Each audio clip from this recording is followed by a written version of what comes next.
Vous avez choisi Espace FM, pardon, et vous avez surtout raison. Vous avez choisi Espace FM et vous avez surtout raison. Nous vous disons merci pour votre fidélité à cette belle radio, surtout à cette belle émission, le Boulevard du Compas tous les dimanches 13h, 16h. Nous sommes à l'heure de la rubrique Un acteur à l'honneur. Venise, c'est à toi. Merci Michel. Oui, donc aujourd'hui j'ai une jeune femme avec moi, donc elle s'appelle Clotilde et figurez-vous, elle vient nous présenter un livre vraiment très intéressant. Mais tout d'abord, je vais la laisser se présenter. Bonjour Clotilde, comment ça va? Bonjour Claudine. Claudine. Voilà, c'est Claudine. Ça va très bien, merci. Je suis vraiment super contente d'être ici sur Espace FM. Donc voilà, donc moi, comme je disais, je suis Claudine, j'ai écrit un livre On nous a menti sur Haïti avec ma sœur Charlène. Et donc voilà, ce livre il vise à rétablir la vérité sur Haïti, parce qu'on nous a tellement menti. Exactement. Et ben justement, tu vas tout nous dire. Donc d'où vient cette idée d'écrire ce livre et pourquoi maintenant? Alors, en fait, l'idée nous est venue parce que, avec Charlène, pour reprendre un peu la genèse du projet, on voulait organiser des voyages responsables et solidaires en Haïti. Donc, on était vraiment parti dans une optique d'agence de voyage. Et au moment de se lancer, malheureusement, il y a eu le Covid. Donc, du coup, on n'a pas pu se lancer. Puis, il y a eu une succession de tragédies un petit peu en Haïti. Donc, on a dû repenser comment on voulait revaloriser le patrimoine culturel haïtien. Et donc on s'est dit, si on ne peut pas amener les gens en Haïti, amenons Haïti aux gens. Et donc c'est vraiment comme ça qu'on est venu avec cette idée du livre. Alors, c'est vrai que c'est un titre vraiment très fort. Ouais. Et, le titre On nous a menti sur Haïti. À ton avis, qui nous a menti sur Haïti? Ouf, et la liste est longue. Mais je dirais que ça commence déjà pour nous à l'école, parce qu'en fait, nous, on est nés en France de parents haïtiens. Et ce qu'on apprenait souvent à l'école, c'était que Christophe Colomb a découvert Haïti comme s'il n'y avait rien avant. Et donc, du coup, on se dit, déjà, première erreur. Ouais. Deuxième erreur, dans les médias, souvent, les images qu'on nous montre d'Haïti, c'est Port-au-Prince, des quartiers vraiment pas terribles, alors que Haïti, c'est pas que Port-au-Prince. Exact. Donc, en fait, c'est autant les médias, autant les institutions. Et puis après, des personnes qui continuent à mal parler du pays, quoi. Et vous avez aussi choisi un format hybride entre le livre d'histoire et l'album illustré, avec une proche humoristique. Et pourquoi ce choix? Parce qu'en fait, on trouvait que les livres d'histoire étaient en général très intéressants, mais très peu illustrés. Et donc, en fait, on voulait quand même toucher un public aussi assez jeune.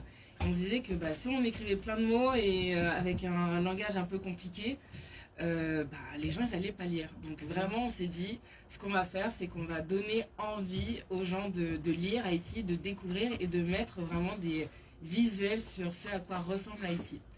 Et donc c'est pour ça qu'on s'est dit, on va mettre ça, on va mettre des photos, on va commenter, parce qu'avec ma soeur on aime bien faire des petits commentaires humoristiques. On se dit voilà, pour vraiment embarquer le lecteur dans le récit, quoi.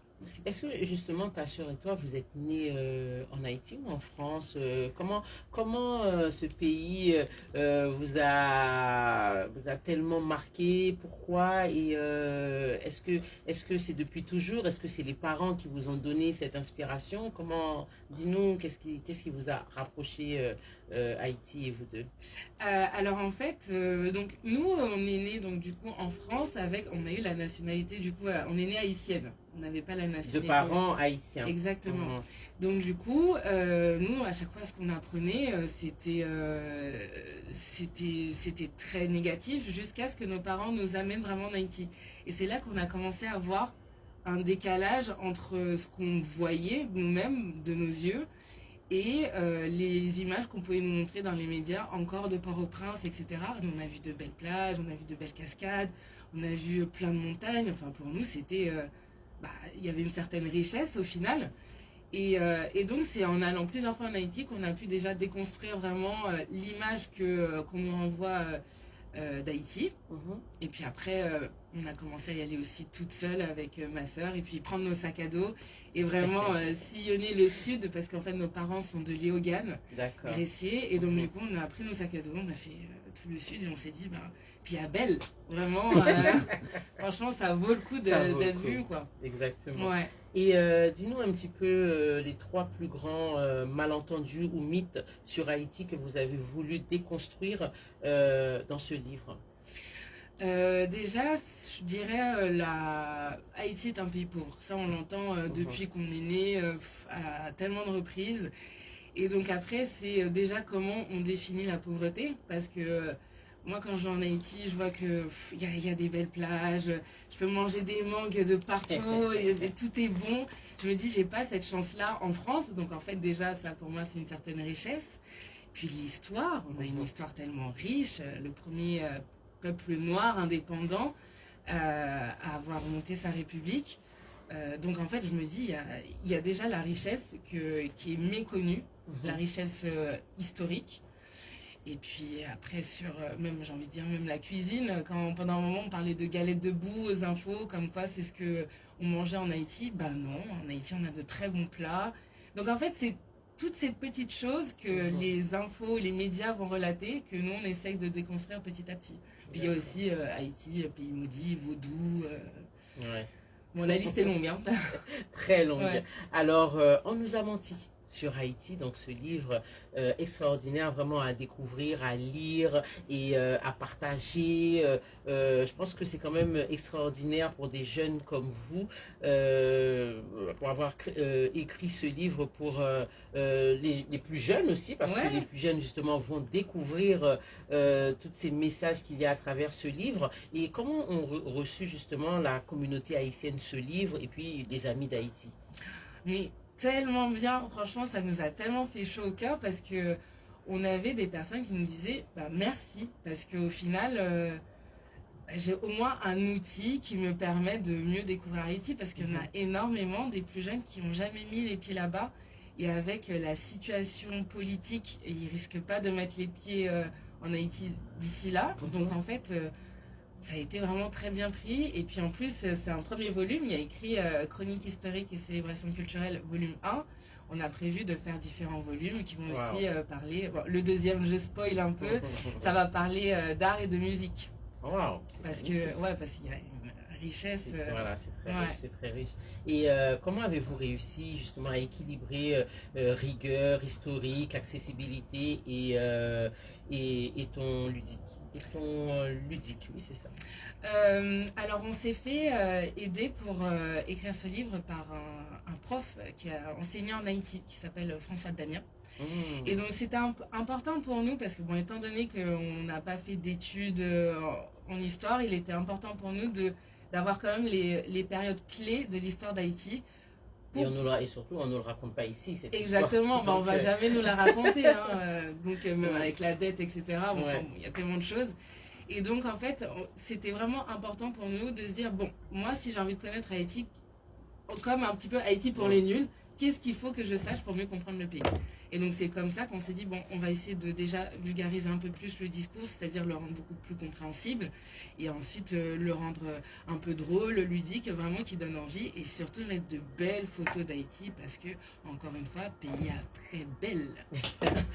Et lorsque tes parents, en fait, lorsque vous avez partagé cette idée avec vos parents, comment est-ce qu'ils ont réagi? Je vous en dis tout de suite, foncez, ou bien, oui, mais vous connaissez pas bien Haïti. Comment ça s'est passé? Ils ont dit, aïe, tête chargée. Bah, surtout quand on a commencé dans une optique de voyage. Donc mes parents, nous, aller en Haïti toute seule avec nos sacs à dos. Mais pour ma mère, elle n'a pas dormi pendant un mois. On a fait ça pendant un mois. Pendant un mois, elle a dit, mais cheveux blancs, ça allait pas du tout. Non, elle avait quand même assez peur qu'on se lance là-dedans. Puis en plus, elle comprenait pas vraiment, je pense, parce qu'elle se disait, bah, en vrai, bon, vous allez un peu en Haïti, est-ce que c'est vraiment nécessaire de chercher tout ça? Mais pour nous, c'était vraiment une quête identitaire de comprendre d'où on vient et de mieux se présenter dans la société, d'être plus fier, etc. Donc c'était vraiment important pour nous.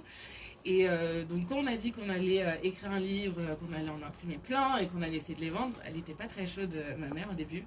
Et quand en fait elle a vu que ça se vendait bien et qu'il y avait beaucoup d'engouement, elle était fière. Donc, Mais est-ce que justement, parce que c'est ce qu'il faut comprendre aussi là, avec nos parents quand ils ont, en fait, par rapport à leur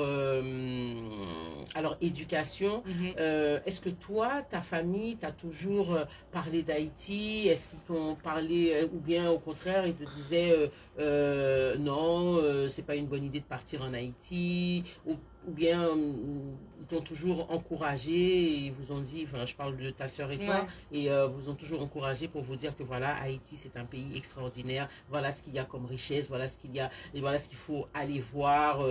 Est-ce que ça a toujours été comme ça, source de motivation, ou bien au contraire, on tout fait pour pas justement, pour eux, vous protéger d'Haïti? Alors, je pense qu'ils nous ont pas vraiment parlé d'Haïti, de l'histoire, etc. Mais ils nous ont parlé d'Haïti d'une autre manière, c'est-à-dire par la nourriture, par la musique, par plusieurs choses. Et donc, pas l'histoire. Pas l'histoire. Et donc, l'histoire, j'ai pu en savoir plus quand on y allait en Haïti. Et donc, il y avait nos cousins qui, eux, étudiaient en Haïti. Donc, du coup, ils nous expliquaient un peu plus. Mais c'était pendant des vacances. Donc, on ne va pas se faire un petit point historique pendant les vacances. Donc, c'est vrai que je pense que ce qui nous a vraiment poussé à le faire, c'est parce qu'il nous manquait des connaissances. Et je pense que c'est en cherchant un peu plus qu'on a voulu développer tout ça. Mais c'est vrai que nos parents, ils nous ont pas de base expliqué toute l'histoire d'Haïti. Toute l'histoire d'Haïti. Et le livre semble aussi viser un jeune public. Et est-ce que c'est une volonté de sensibiliser la nouvelle génération et leur héritage? Totalement, parce que donc moi je fais partie de la première génération en France. Et donc je me dis que moi j'ai eu la chance avec ma sœur d'aller en Haïti assez régulièrement. Mais la génération d'après, ils vont peut-être avoir pas du tout l'occasion d'aller en Haïti. Et en fait c'est une culture qui ne se transmet pas, elle meurt. Et donc pour nous c'était vraiment un devoir, on va dire, une mission de transmettre. Donc c'est pour ça qu'on a aussi voulu cibler un jeune public, parce que on se rend compte qu'il y a beaucoup d'associations haïtiennes, etc., qui sont faites. Et c'est vrai que la plupart du temps, il y a beaucoup d'adultes, mais ils peinent à atteindre le flambeau aux plus jeunes. Et c'est eux, en fait, qui vont prendre la relève. Donc même nous, en fait... Exactement. Même en Haïti, la jeunesse est vraiment très, très importante pour le nouvel Haïti. Et en fait, pour moi, en fait, le premier facteur de sortie de la pauvreté, c'est l'éducation. Donc si on n'éduque pas, si on n'éduque pas les gens, en fait, on va toujours rester au même endroit dans le mur. C'est ça. Alors, vous êtes fondatrice de Papadap. Ouais, c'est ça. Papadap Travel.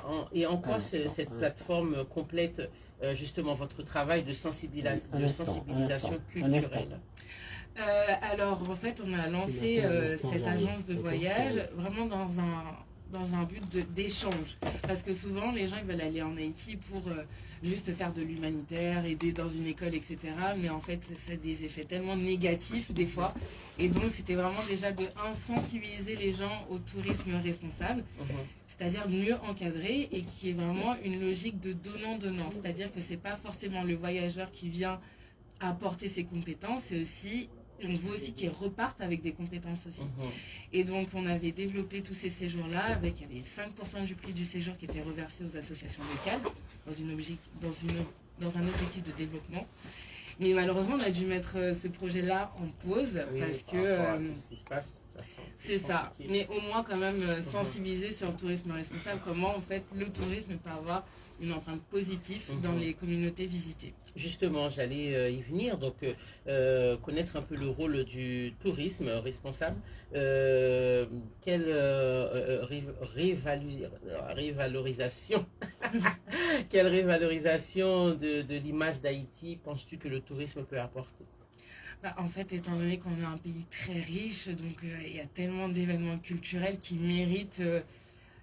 auquel on mérite de participer. Et justement, je te parlais du Rara, par exemple, qui apporte en fait énormément de tourisme dans la zone de Léogane.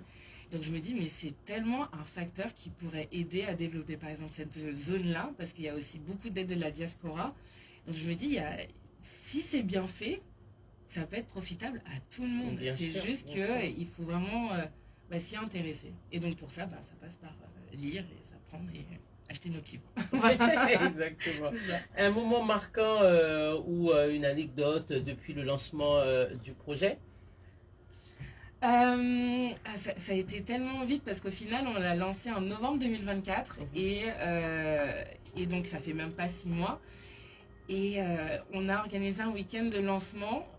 Et donc, je pense que la petite anecdote, c'est quand on a dû faire les premières dédicaces. Et là, on s'est dit, mais en fait, qu'est-ce qu'on écrit? Parce que c'est le premier livre qu'on écrit. Donc, forcément, on n'a pas le réflexe de savoir comment on va dédicacer notre livre. Et donc, on a eu un petit bug. Et on se dit, mais en fait, tout ça, ça devient réel. Tout ce qu'on a imaginé, tout ce qu'on a visualisé, enfin, c'est réel. Et donc, on a vendu notre premier livre, c'était.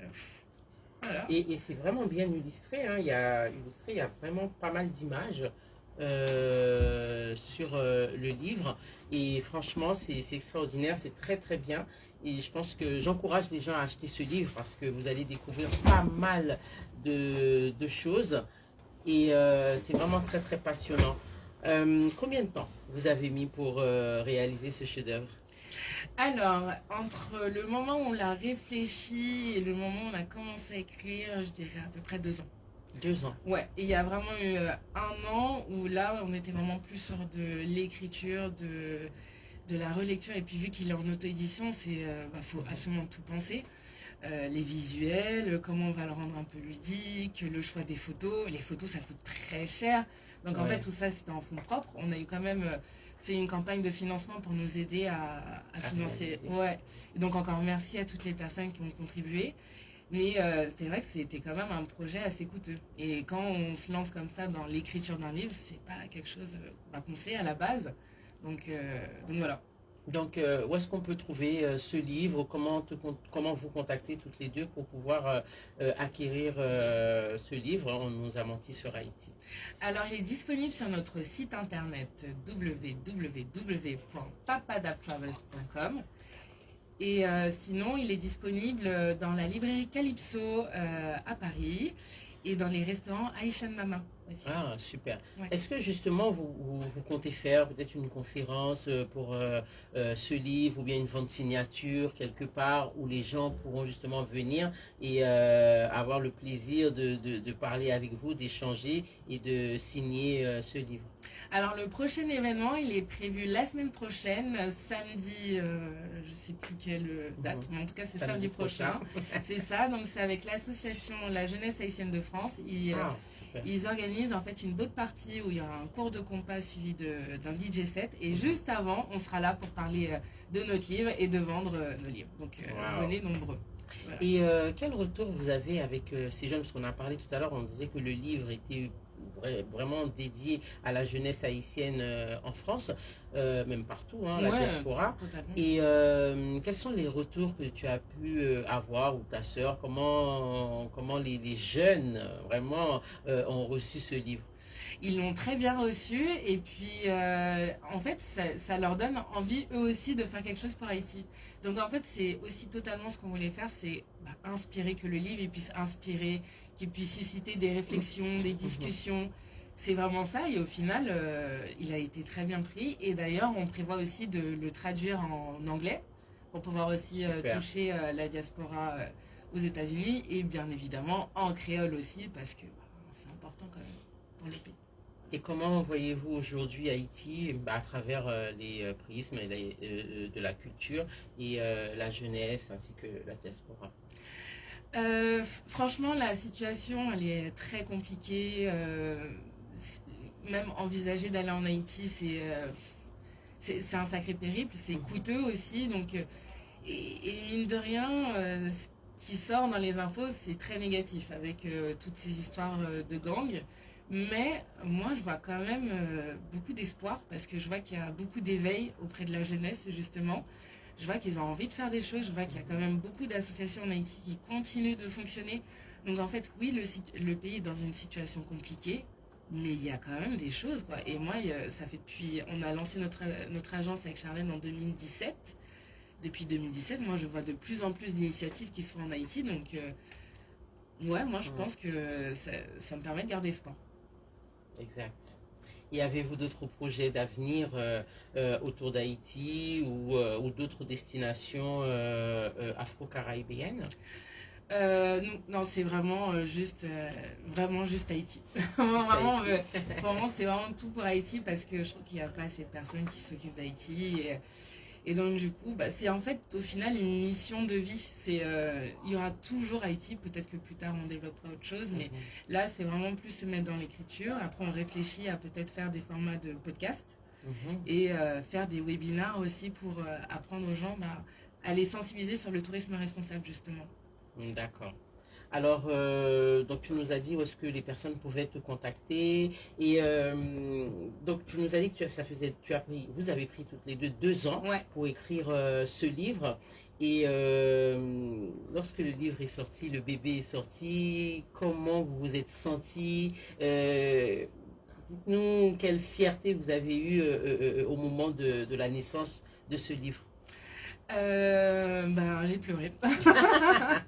Ouais, c'est vraiment, vraiment le bébé, ouais, c'est vraiment notre bébé avec Charlène.